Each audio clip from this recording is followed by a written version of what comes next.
So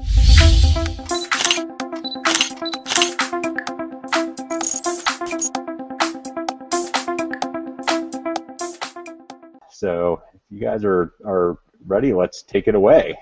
And do you guys all know each other? I guess I should say that from the beginning. So, so why don't Hello. we, so Hey I know I guys, yell Nik Halik here. it. Hey Jarek, how are you? Good, man. How are you? Doing good, man. Hi, I'm Matt. What's up, Matt? And I think Cassandra is going to be joining us a little bit later, so because I think she's in class. So, all right. Well, sounds good. Well, let's get started with Nik. Nik, it's great to have you here, and just would really love for you to kind of just, to start off with, kind of define, what your purpose is and what you do in life. Cool, definitely. My name is Nik Halik. I'm the Thrillionaire. Essentially, I'm a 5-day weekend lifestyle strategist in relation to, emotionally inspiring and financially inspiring individuals how to live a 5-day weekend lifestyle. That's pretty much what I do. Well, fantastic. So, we've compiled some questions from some students and everything else, and I'd really like to jump in with one of them. This one, and it probably has some background, so maybe you can explain, your to-do list, but describe the first day you decided on actually following your to-do list. Okay, well, I don't sort of call it a to-do. I don't actually believe in the whole bucket list theory either kind of thing. For me, what I did was, when I was about 8 years of age, I drafted the screenplay to my life. So in actual fact, I was the producer, the director, and the actor of my own screenplay. So it was a top 10 hit list, and I guess I was the assassin of my own goals and what have you too. So at age 8, I drafted my goals from 1 all the way to 10. And I guess if you want to sort of like retrospectively wise, I mean, defining a purpose, your definitive purpose, then that was really my why in relation to drafting those goals. And 32 years later, those goals still consume elements of my life, and I'm still accountable to that young 8-year-old that still resides in here that actually wrote those goals. He's a coach, and I'm still the student. So yeah. Well, nice. And I'm wondering, since we're talking to kids and bullying is such an important fact right now, did you experience any bullying growing up? And if so, how did you handle that? Well, my bullying wasn't really much from the academic sense, because I never really joined academia until I was about 10 years of age, that is.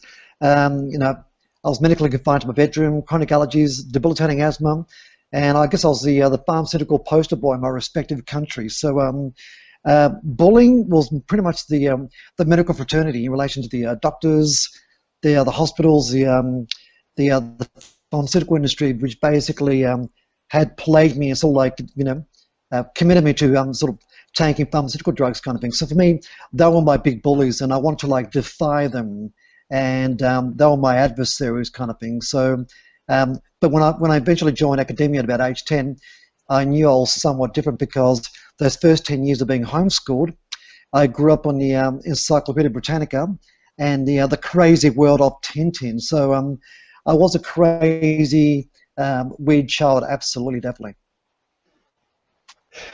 And so, what would you define as your top goal right now? My top, what is it right now? Well, if I go back to the original screenplay, the original top 10 hit list that I wrote down as an 8-year-old, I've got 2 more to go. So 8 down, I've got 2 more to go.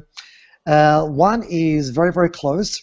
That's basically, well, I spent 5 years training in Russia to become a certified qualified civilian astronaut. So I have an upcoming flight to the orbital space station, International Space Station. So the whole idea about that is basically blocking out the Earth with your thumb. That's the imminent goal. And obviously the one that's still about 20, 30 years away is obviously walking the lunar surface of the moon. So they're my 2 main goals. But I have a backup plan for number 1, which is the moon. In the event of my expiry for whatever reason, I've already paid. I've already paid an American consortium to rocket my crematorial remains to the lunar surface of the moon. In other words, I will walk on the moon irrespective. So yeah.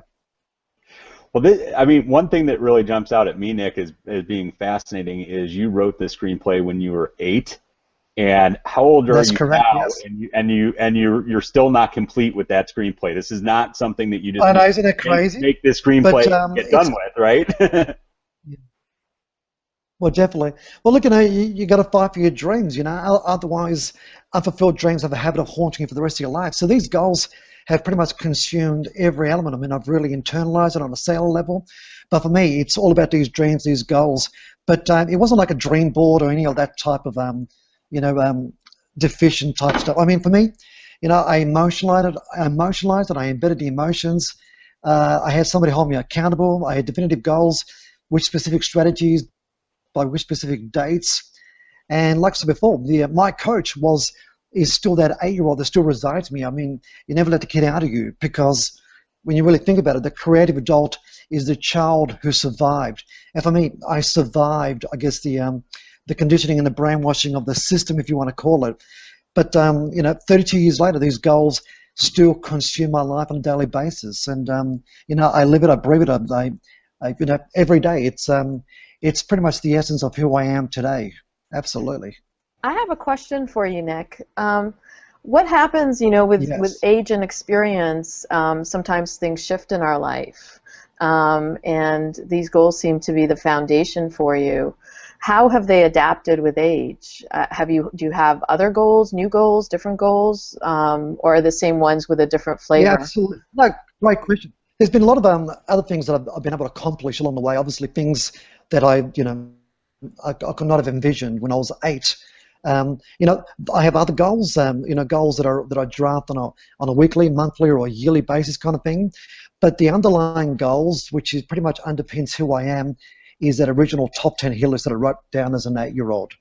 And I'm still achieving things, and I've raised my standards. I'm very specific in relation to what I do. I'm very, very stubborn. I'm a typical Taurian. I cut every sign of retreat, and I just make it happen. I just take massive action. For me, I'm not 100% perfect. I have obstacles, but you know what? I embrace obstacles. I love hurdles, and for me, I make dissatisfaction work for me each day, and I approach each day as if it's my last day. In fact, I have an expiry date that I drafted a couple of years ago as a social experiment, and I went public with it. And effectively, it's a site, and it's got a countdown clock to the expiry date of my life and what have you too.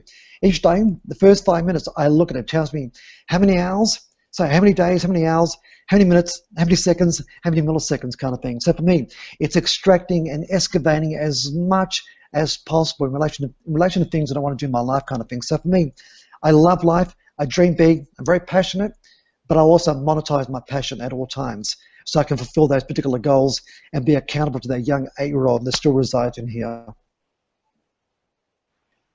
No, it's kind of interesting, because I think retirement's kind of this changing or evolving word that we have now. How do you view retirement? I despise the word retirement. I despise the word retirement. I really do. I mean, you look, and I'll tell you this. I mean, insurance companies know the following data, that within 10 years of retirement, most individuals, they die. Let's face it, they die. They stop breathing and they fertilize daffodils. See, if you're about to retire, what you're saying is you're willing to fade into obscurity in preparation to die. See, for me, I don't believe in retirement, because I always want that strong sense of purpose, that social equity, which is going to enable me to become a centenarian. I mean, genealogy-wise, and I guess my family trait and tracing my family tree, both grandparents on both sides were both centenarians. So for me, I plan to be around for a very, very long time with my factual thinking, my health, but also understanding too that with having a very strong sense of purpose means you want to go out there and you want to emotionally and financially inspire individuals, help them build that emotional and that financial muscle. And that's what still resonates very strong with me, because I know where I came from. My parents were both poor, illiterate migrants, and all they wanted to do was basically provide some form of living and some form of education for their children, kind of thing. So I know my heritage, where I've come from, and there is still so much out there that I want to still inspire. And obviously kids, I mean, the next generation, definitely. I mean, teaching them how to disconnect themselves from, if you want to call it the brainwashings of society and academia, which will simply just train you how to get a job, as opposed to just living a dream, living out loud, and just living with passion at all times. You never seem to give up, Nik, and I'm just in the short time that we're talking here, I'm picking up on that. So and I'm almost guessing how you're going to answer this, but how do you deal with failure, or do you? I don't believe in disappointment. I would rather be frustrated. It's a better psychology. I mean, it's a better calibration of energy when you're frustrated, because you're always looking for a solution. Where a disappointment is kind of like that you're seeking some form of sympathy from somebody else who is far more subservient to you. You know what I mean? So for me, it's I make dissatisfaction work for me. Failure is simply feedback in relation to things that I simply need to streamline. And for me, I am my own worst critic, because ultimately I still have to look myself in the mirror and respect myself. And it's all about self-esteem, your belief system, and just ensuring that you live life on your own terms and conditions. In other words, your own agenda, the agenda that you scripted, as opposed to working towards somebody else's goals.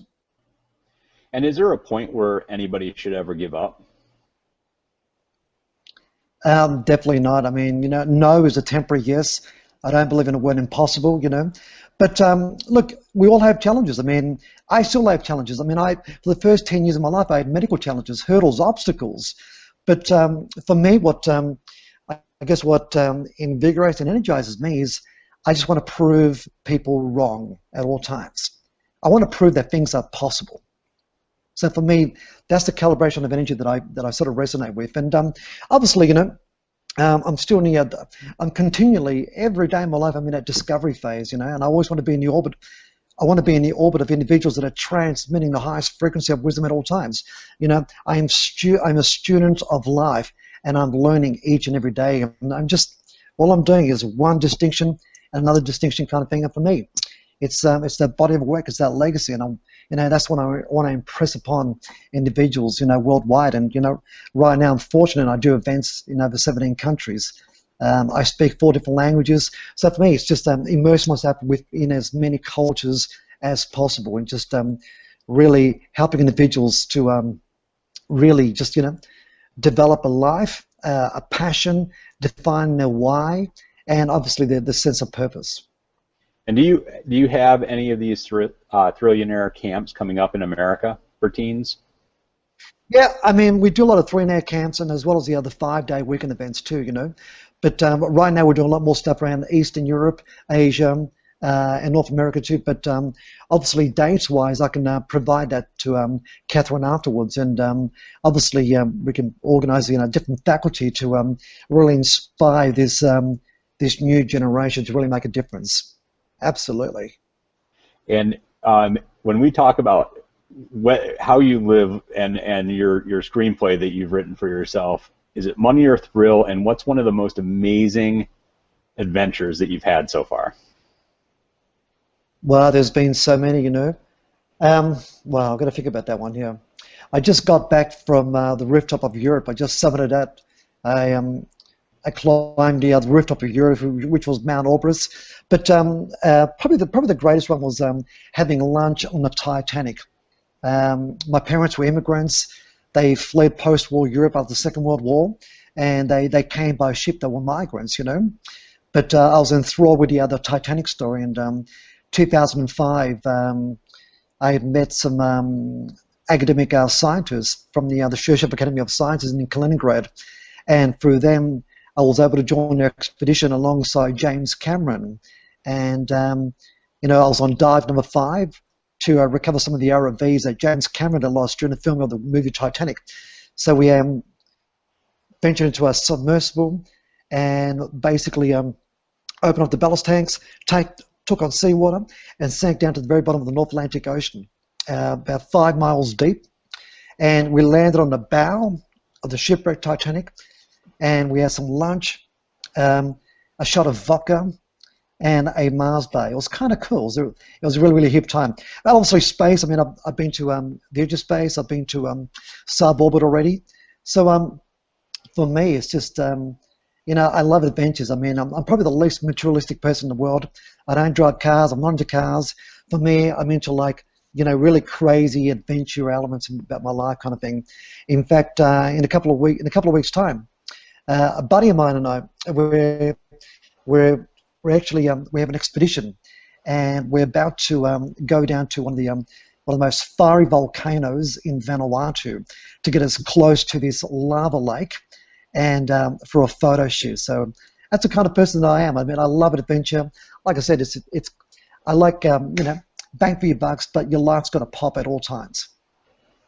And my last question for you, and gearing this towards the students that we're talking to, what are the 3 most important things in life to you? Yeah, belief, self-esteem, and you know, really drafting your agenda and living life on your own terms and conditions. By all means, absolutely. You know, draft your goals and have somebody hold you accountable to those particular goals. Emotionalize it, embed the emotions on a cellular level, and just dream it and live it every day. Absolutely. Fantastic. Well, does anybody else have any other questions from our panel for Nik? I do. If you were a teen today, what would you see as the possibilities? The possibilities in life? Mm-hmm. Definitely, I would get into I would have become an entrepreneur as soon as possible. Develop a passion. I mean, you know, possibly even monetize your current hobby, just to get into the thinking of creating your own business at a very young age, because it'll serve you very, very well as an adult. Whereas a lot of teenagers, they're being groomed to basically be spat off from academia and just simply be a taxpayer, you know, and effectively working for somebody else other than yourself. Whereas I would rather incentivize a teenager to become an entrepreneur, and I encourage them to fail as many times. You know, build that point of perseverance in relation to like never giving up, you know, and cutting yourself in return, just simply giving yourself permission to succeed. But definitely entrepreneurialism. Fantastic. And so, Nik, will you be able to stick around for a little bit with us, or do you have to take off? I will stick around for another 15, 20 minutes. Then I've got to pack because I'm on my way to Malaysia to speak, and then from there I'm off to California and Toronto. But I will stick around for another 15 minutes, and if I don't get to hear the rest of the faculty, it's been a pleasure to meet you somewhat briefly, and I'm sure we'll cross paths very soon. Tim, Catherine had a question. Yes, I just saw one other that Catherine gave me, Nik, for you. Is who was your main mentor, and who did you work for before you became an entrepreneur? Well, here's the thing. I don't believe I've ever worked a day in my life. Why? And I say this to everybody that I meet.